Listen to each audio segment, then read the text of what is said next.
yan, hello guys. Eto, hindi ko alam kung ano yung surprise sa akin ng sister ko kasi katatapos ko lang maglinis sa taas. May pa-surprise daw siya. Tingnan nga natin kung ano ang kanyang surprise. Wow! Ano yan? Hindi ko talaga alam yan, sister. Oh. Hindi ko talaga alam kung ano yan. Wow! Mashallah!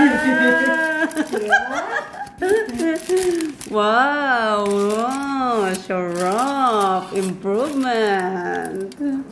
O, diba? Yan yung ginawa niya sa aming isda. Ganyang luto. O, diba? Sarap ng kain. Yun, ang sarap. Pagka talaga tapos ka na magluto sa taas, kahit pagod ka, pag ganitong ulam yung dadatnan mo. Yan, ganyang ulam. Mapapawaw ka. Wow! So yan guys, kakain na po kami dahil masarap ang aming ulam. So bye bye!